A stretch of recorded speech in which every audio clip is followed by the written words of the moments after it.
Well, this certainly changes some things.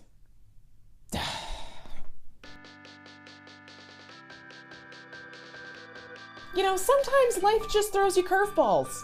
Or lemons. Or lemon curveballs, apparently.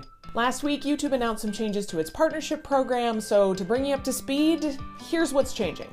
Creators with over 10,000 lifetime views on their channel can currently apply to be a part of what's called the YouTube Partnership Program.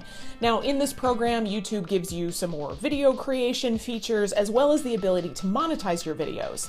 This is done through an ad sharing program where YouTube gives you a cut of the ad revenue that they make by running ads on your videos. Now, there's no watch time requirement, no subscriber requirement, and it's a relatively low bar for entry. But as of February 20th, 2018, all of that is changing. At that point moving forward, creators must have 1,000 subscribers on their channel and 4,000 hours of watch time, which is 240,000 minutes of people's eyeballs on your content within a 365-day window in order to apply to be a part of the YouTube Partnership Program. Now, YouTube has pitched this as a thing that won't affect the majority of creators and as a way to deal with some of their bad actors and copyright violations they've had running rampant on the platform lately.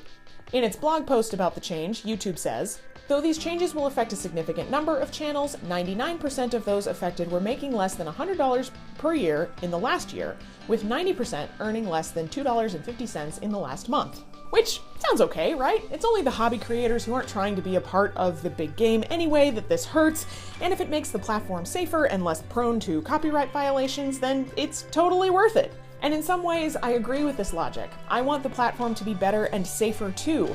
But the lack of acknowledgement to some key ways that this disproportionately affects smaller and newer creators is, quite frankly, just really frustrating.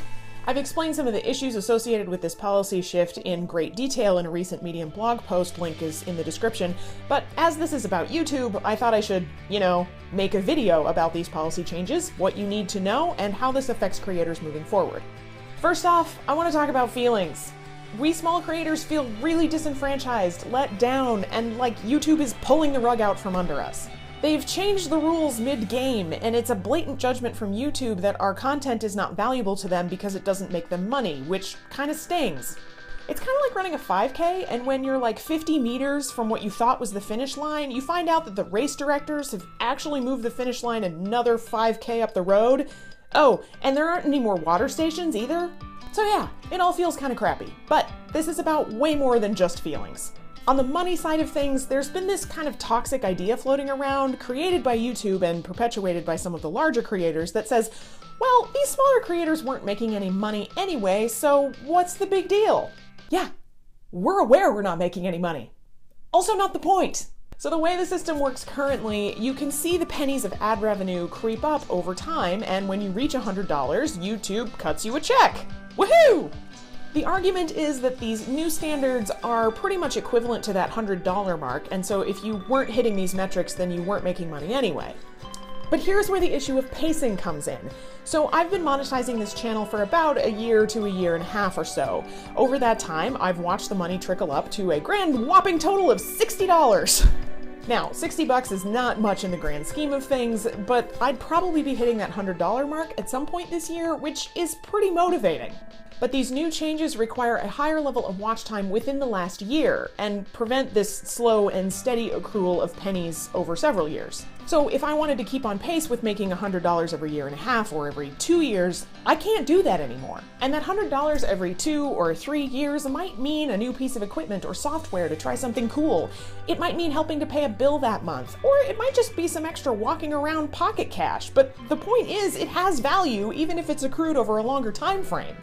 And this is where we come to the issue of time, which is perhaps my biggest beef with this policy. So I work to upload videos about every 2 weeks, and I haven't been completely consistent with that over the last couple of years, partly because life is a thing and because I've had other priorities, but also because of production time.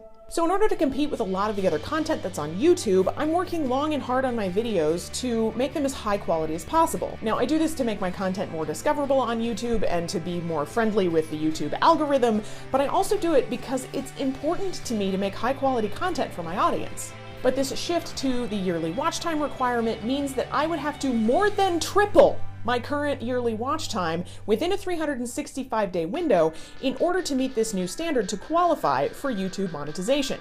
It effectively requires me to shift my entire strategy and go all into YouTube in order to make that possible. And frankly, that's not always feasible for smaller creators like me who are doing YouTube as a part of their larger creative endeavors.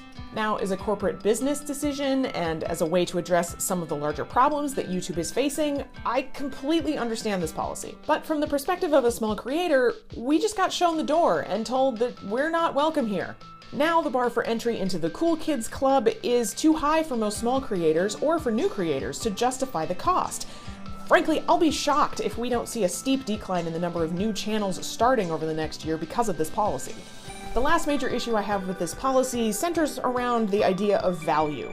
So with this change, older content, which has been making us a little bit of money in the background all the way along, will cease making money going forward until we hit these new metrics again. So YouTube has basically said, hey, so you know how you were slowly accruing money on that really great content you made on your channel a few years ago? Yeah, well, we're gonna stop giving you money for that going forward. Oh, and also, you're gonna have to work really hard on your channel for free over the next year in order to have the opportunity to get paid for the same content again. That's cool, right? No, not cool! It's especially insulting because it basically says, your content was once valuable, but it's not anymore. Which, okay, I get, content may depreciate in value over time, but the slap in the face is that the content will suddenly have value again when we hit these completely arbitrary metrics that YouTube has decided to hang its value hat on. Oh, and by the way, who's to say that if I bust my butt to hit these new metrics that YouTube's not just gonna turn around and change the rules again anyway? Okay, so I'm getting all worked up over this again, so I'm gonna shift my focus a little bit to the question of, okay, well, now what do we do? So over the last week or so, we've already seen this huge surge in smaller creators mobilizing their communities to help each other out, and that's super awesome to see. These are just a few of the hashtags you can follow on Twitter, and I'm sure there are similar ones on Instagram and Facebook that are leveraging the power of smaller communities to help increase subscriber counts and watch times for those who are close to the new metrics. And here's where I say, if you've ever thought about supporting a smaller creator, now is the time. And this is also when I put in my special plea, not necessarily for this channel, though if you would like to, please hit subscribe because every little bit helps. But I'd really love it if you'd consider subscribing to the National Lutheran Choir's YouTube channel, which I help manage. I've been singing with this choir for 12 years, and they're like my second family. And over the last year or so, I've been consulting with them on growing their YouTube channel. Over there, you'll find some really great videos and playlists of some cool choral music that we've done over the last couple of years, as well as some full streams from some of our recent performances, including one with a world premiere piece that we did in Washington, D.C. last fall, which was amazing! So if choral music is your thing at all, or if you want to support some of the other consulting work that I do in this YouTube space, please subscribe over there, as it will help us out a ton. I've also compiled a list down in the description of some smaller creators who have added considerable value to my life, so check them out if you're looking for some great creators to support. The We Create EDU community is also rallying around some of its smaller creators and has created a few playlists, so if you want to learn something and help support some smaller creators, check that out as well. And what's next for me and for this channel? I'm honestly not sure, but I do know that it doesn't really make sense for me at this point to pour my entire being into trying to grow a channel just for the sake of monetizing my content again. But online video has provided me a ton of professional and personal value beyond ad revenue, so I don't really see myself leaving this space anytime soon. But some things may change around here, and I'm not exactly sure what that's going to look like moving forward, but I'll keep you posted as things develop. And honestly, the best way to continue to support my work is by contributing over on Patreon. Every little bit helps me be able to make online videos and other creative things that you might value. Lastly, I just want to say thank you. Thank you to everybody who has risen up to support the small YouTube community and everyone who's subscribed to this channel and followed along in my YouTube journey so far. Your well wishes, comments, questions, and just general awesomeness have made this journey totally worth it. So I want to hear from you. Are you a small video creator? And if so, how do these recent policy shifts at YouTube affect the direction of your own channel? Are you going to keep uploading videos? Are you going to shift into a new direction? What's your plan?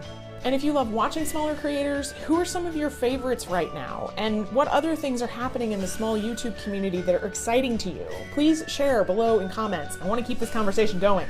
And hey, it's like I keep saying on this channel, we gotta keep going and keep growing, and apparently perfecting that curveball lemonade recipe. So that's what I plan to do, and I hope you'll join me for the ride.